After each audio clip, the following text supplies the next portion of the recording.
final speaker for the session with a very interesting title, and it's actually making me a little bit hungry right now. I'd like to eat and drink like a Canaanite, in fact. So we have Professor Rami Zurayk. Please welcome him to the stage.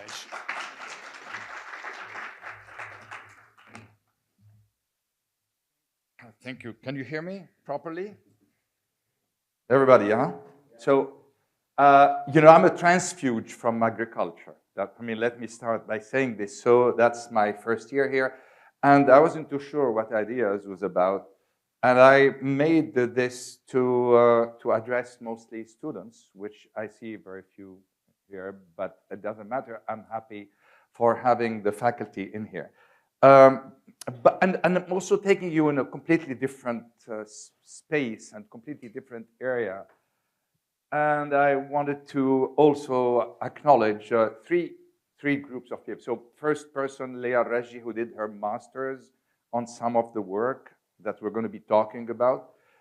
Two is Adel Ghandour, who also did, I will point. And three is the big group of scientists who've worked with me. I have worked with them on the entire planetary health and planetary boundaries and the Eat Lancet Commission report, which became extremely famous with a number of publications in Nature, etc. Because I'm going to be using some of their work.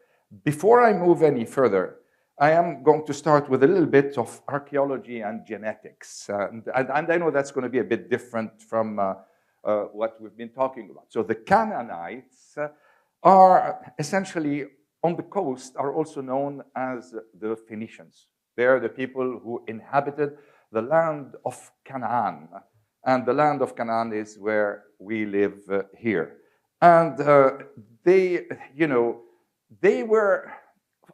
often referred to as the frenemies of the Jews. So the frenemies like frere and enemies, etc. Because the Bible mentions them, and it also mentions that in the book of Joshua, that Joshua mounted a campaign in this part of the world and annihilated the Canaanites, completely genocided them. That's in the Bible, by the way. So, and they were often described as giants, giants, and which makes only the victory even stronger. And they were like the big giants. And just to tell you that this has never left us, because after October 7, when Netanyahu went berserk, he started mentioning the biblical duty to kill the Amalek, Al-Amalek, the giants of Canaan. So, but that's not why I'm here for. It's also to tell you that the Lebanese people, so that's you and I, especially if you're from Saida or the South, are 90% Canaanite genetic material. Okay, so that's like for sure. Okay, that is, you can't go around. We may be culturally something else, but we're Canaanite material. And so are the people of Gaza, because that's a Gaza farmer who found something like this that goes back. So it's the entire coast, because there were no boundaries back then. But that's not what I came to talk about. So I just wanted to show you that I know a lot of stuff. I want to talk about systems. That's my work. That's what I do. I work on systems, big picture kind of person. And I work specifically on socio-ecological systems. Because that's closer to engineering. And I am talking specifically about issues of sustainability. I think everyone here is super interested in sustainability, and I think that's right. And I want to talk to engineers. So as engineers, you're trained to design and optimize systems, circuits, supply chain. We've heard a lot about this today. Infrastructure. What happens when this system is the Earth itself? Not just a communication system. What happens when the consequences of poor design affect not just performance, but planetary stability? And socio-ecological systems allow us to deal with that. So the idea is not very old. Berkes, Fikret Berkes, Carl Falk. So Carl Falk, many of you might know who he is. He's a Swedish person, one of the most cited persons on the earth.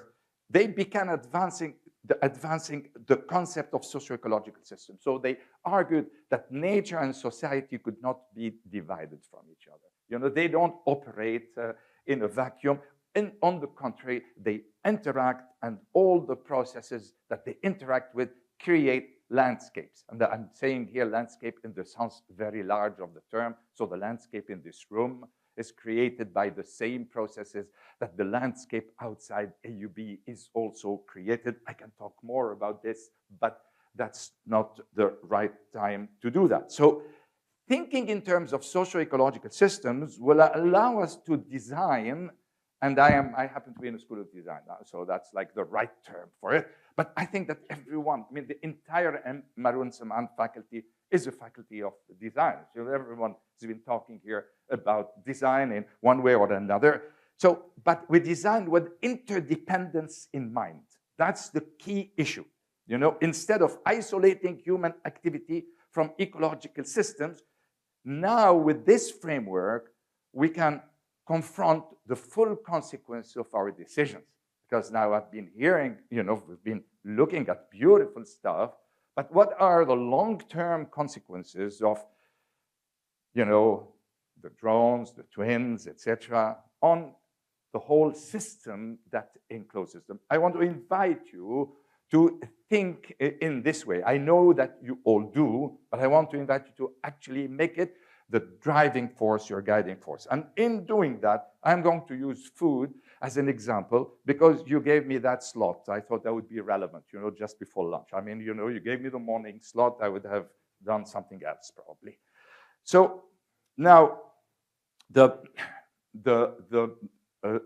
key issue that happened also a few years back in the end of the 90s is that Johan Rockström and some of his colleagues discovered or coined the planetary boundaries framework. So I teach this now in the course on sustainability to our students, but it's only an online course, so we will need to integrate it somewhere in our teaching.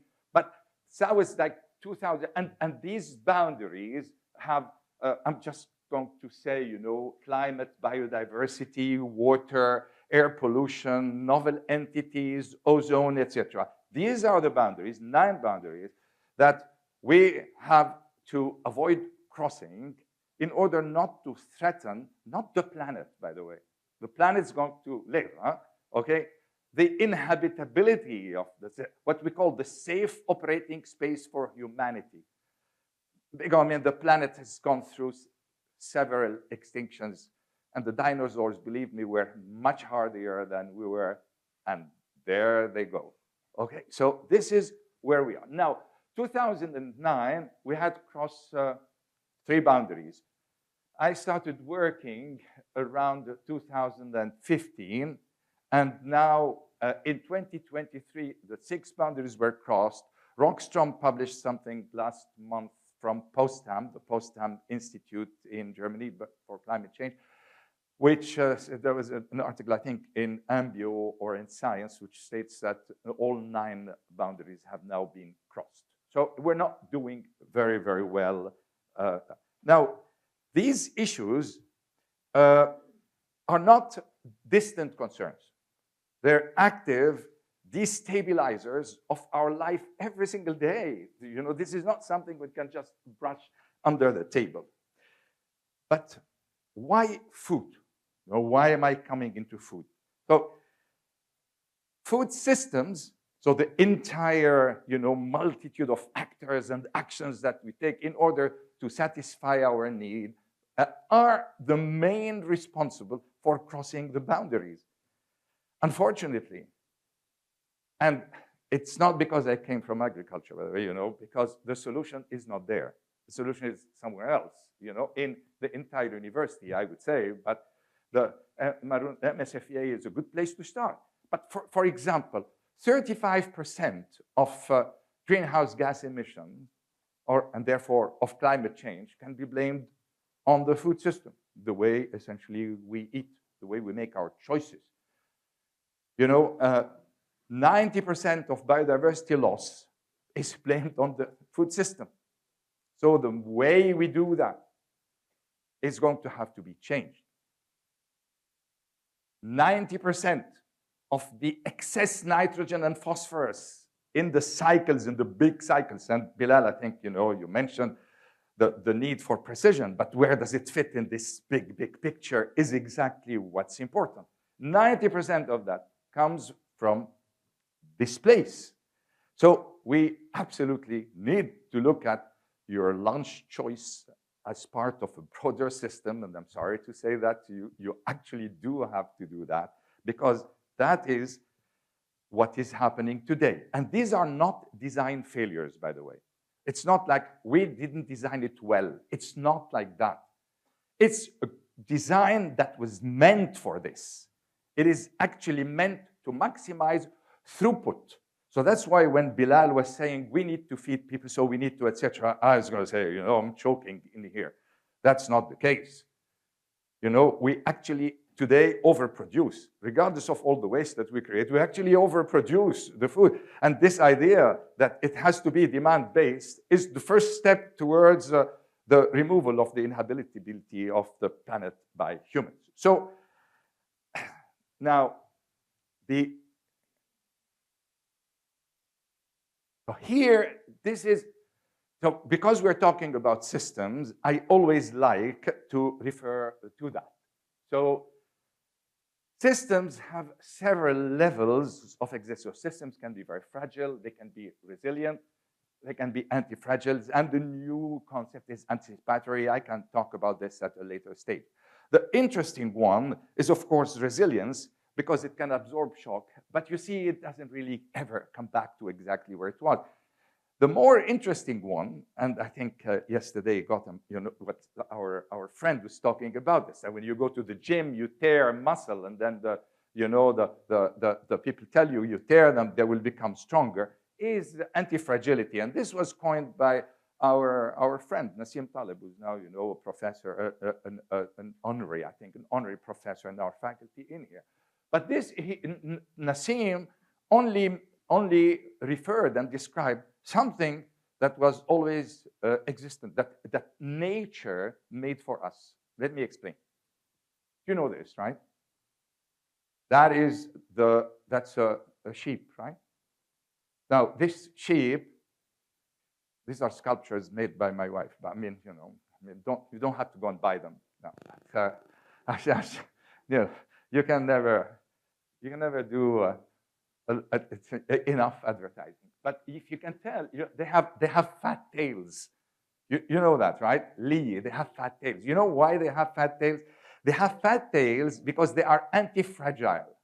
They're anti-fragile because they reacted by becoming stronger to black swan events, to sudden events like drought. And they're not black swans anymore because you know that they're happening. Strong events that come and destroy everything, like droughts in the Mediterranean. Droughts in the Mediterranean occur regularly. We know that they are super destructive. These animals, which exist only in the Levant and in the Arab region, have a fat tail because if they didn't have it, their fat would be under their skin, and they would fry, literally, with the fat when it becomes too hot and there isn't enough water to cool them. So they displace the fat in their tail. That is an anti-fragile system. That is where you can learn to make things like that. Now, where do the Canaanites come in? So 1800, between 1800 before the current era and 1200, so the 1200 is the beginning of the Iron Age. So between these periods, Canaanite societies have developed an integrated system of eating. Okay, so they did develop this. And this system has been reconstructed by archaeologists and paleoethnobotanists. So Lippi and Hopkins have done that from jars and from remains of food. And they discovered that, and Leah, by the way, did this as well. Leah Reggie, you know, she went back to all the old books and the old manuscripts and looked at the description of the feasts of the kings of Canaan, and she extracted what they were eating from them and went painstakingly into listing them. And then she found that something that you all know, you know, that's like good science, you confirm what you already know, is that they cultivated drought-resistant crops like barley, lentils, and chickpeas, harvested olives and grapes, tended goats and sheep on the hills in semi-arid environment. That was a circular system. No manure, you know, no synthetic manuring, okay? So this whole idea of let's deal with this by injecting more nitrogen, even in small quantities, may have to be revised a little bit. What we inject into the, I love his work, you know, that's why I'm referring to it. What we inject into the Tomatopea wilkinsoni, the pea, needs to be something like Bacillus thuringiensis, which are biological pesticides. You know what I mean? So these systems, yeah, it's a bacterium, you know, but Bacillus. So nothing was wasted. And what I am talking about is not idealizing the past. I just want you to understand that. I am not here to idealize the past. I am here to talk about an engineering fit between ecology and livelihood. Now, let me tell you how does this fit. And to do that, I thought there would be students, so now like all my friends here know, of course, about the much beloved law of thermodynamics, and our dean yesterday mentioned this in Gaza, and I thought, you know, he was going to scoop me, but he didn't. Everything we eat, we need to look at as an issue of thermodynamics, first law and second law of thermodynamics. So first law is, of course, there is conversion, the law of conversion of energy. Whenever we're eating, we're converting the energy of the sun caught through photosynthesis. It's fantastic to think that at any moment, you, I, them are just energy from the sun. That's bringing atoms together. But the second law is possibly more important, because it says that every transfer of energy involves losses. You know, there are going to be losses. So whenever you're eating grain, you know, you have a certain number of energy units. If you're eating beef, you have to use 10 times more of the energy units. That's in a very simple way. These are called trophic levels. That's why there are a lot of gazelles and only one lion. You know, let's think about it in this way. But what does it mean? It means if you want to be lions, then there are going to be fewer of you. But if you want to be gazelles, then there can be more of you, and surviving all the same. So, I mean, there is a learning that's happening in there. Now this is where our colleagues from, you know, from the Eat Lancet Commission come in. The Eat Lancet Commission, and I read here because I copied, a group of leading scientists, thank you, proposed something they called the planetary health diet. Okay, so a way of eating that could feed 10 billion people without breaking the earth. It's mostly plant-based, rich in legume, etc. Okay, that's I can tell you more about it. The Eat Lancet diet is, of course, a global model. That's its problem. It's not rooted in any culture. It doesn't make a lot of sense to us sitting here in this room. And while we all want to be living within ecological limits, we absolutely cannot do that in Lebanon in the same way as they do it in Sweden. Anything we do, and especially food that is so cultural, any move we take towards changing the world for more sustainability needs to be rooted in some kind of cultural tradition. It needs to make sense to us.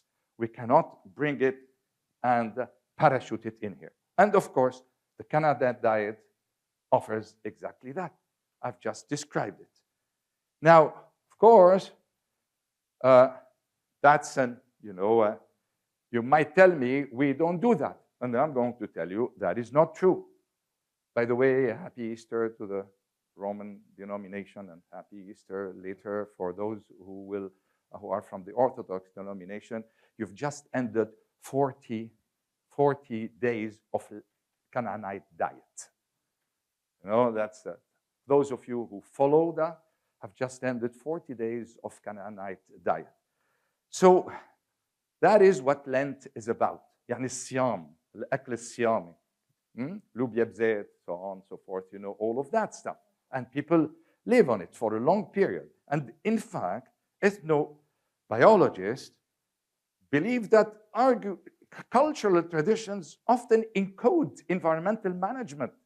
And I can tell you for sure that the reason why I adopt the Lent diet, and I have done that for a few years, although I'm from no Christian denomination, because I think it's actually quite good. If you do adopt it, that gives you about 160 days vegan per year. But that also gives you 200 days where you can eat meat in small quantities, as should be. And this provides you with a footprint in terms of ecological boundaries that is extremely limited. When Lent was created, it wasn't created just like out of making people squirm through organized religion. That was only part of it. The other part of it is in order to preserve extremely precious resources in spring, when the animals just bring out the kids, the new they deliver, and they need all the food that they can eat, and you don't want to kill them, nor do you want to kill the little one, and they need all the milk so that they can grow.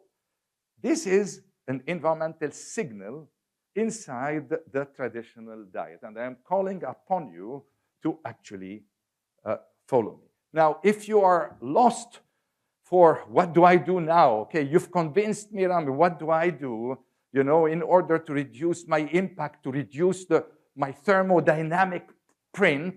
I'll say, I have a cookbook for you. You just ask me, it's there. My student, Tamara Kanaan, aptly named, I have to say.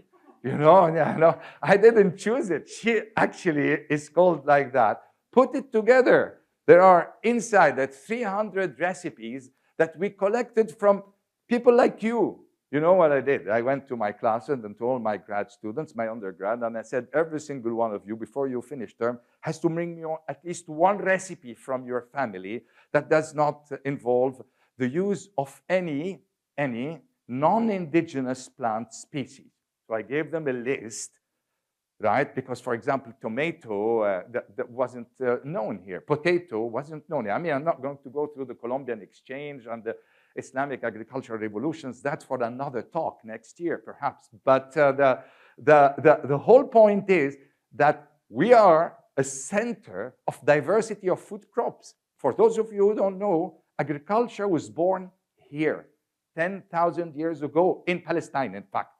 The Natufian civilization settled first, domesticated grain, produced bread, which they could carry when they go around on their mobile pastoralism. What a wonderful thing that was.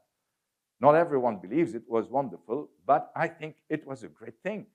And so we have a lot of these indigenous species. I asked all my students, and they are in here. So you have stuff that comes from the mountain area, some things that come from the Bekaa, and so on and so forth. And if you're interested, I'll be very happy to make a copy downloadable for you. Now, of course, why am I giving this talk in a faculty of engineering?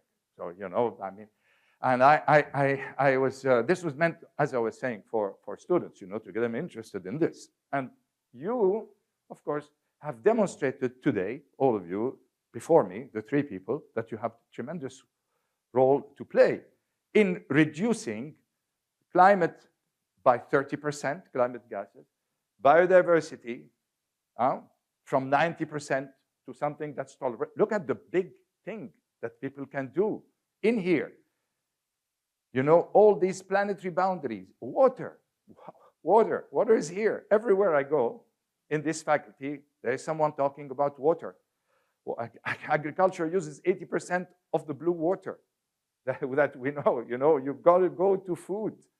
One way or another, it has to be inside the food system, but you have to look at it as a system. So there's like plenty of stuff that you can do, but the most important thing that we can do is to integrate everything we do through a systems perspective.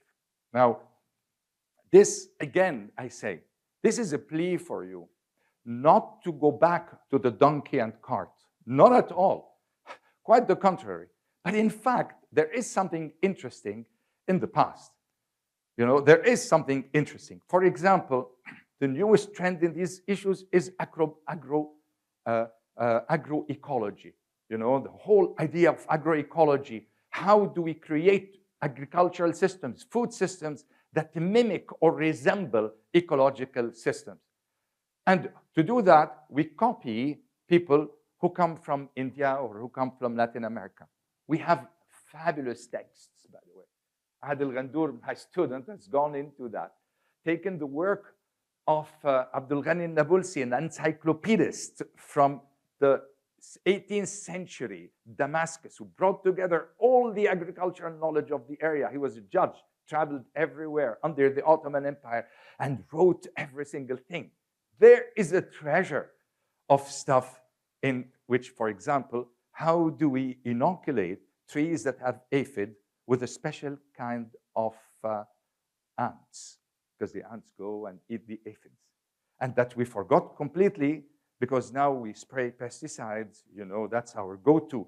And our go-to idea is when you want to spray pesticides, so reduce the spraying of the pesticide. And I say, not at all. Huh? Spray an ant. You know, that's what we want to be able to do. So to wrap all of this up, I wanted to end, of course, with a photo of South Lebanon in the spring, which is absolutely stunning in this season, and remind you that everything we do here is, of course, part of a greater system, but that we happen to be in the belly of a beast that wants to destroy that system using any mean possible and imaginable. And thank you very much for listening to me today. Thank you very much, Dr. Zurayk, for a wonderful talk, a nice eye-opening talk. I'd just like to argue, though, that the sheep's fat tail was designed for my barbecue, my kesada. Yeah. I know we've gone a bit over time, so I appreciate your patience, and please do stay if you're able to. But there are any questions, please, for Dr. Zurayk? We hear that some type of grains like wheat and etc. have been genetically modified to have more gluten, etc., etc. Is there any way to reverse that and go back and get some original type of, let's say, food in general, and have them the way they were originally available to the people a long time ago? Yeah, absolutely. Let me just say something, you know, here. I'm so excited about this question and any other question that you may have, because those questions are unfortunately not posed in the faculty that where they need to be posed. And I like transfused in here because I felt that, and rightly so apparently, that they could be posed. You know, there are structural reasons why this is the case. So yesterday, so let me tell you another story. You know, I told you my wife is a sculptor. Okay, so she's in DC now, and there is an end to the story that answers your question. And so she called me and said, hey, you know what?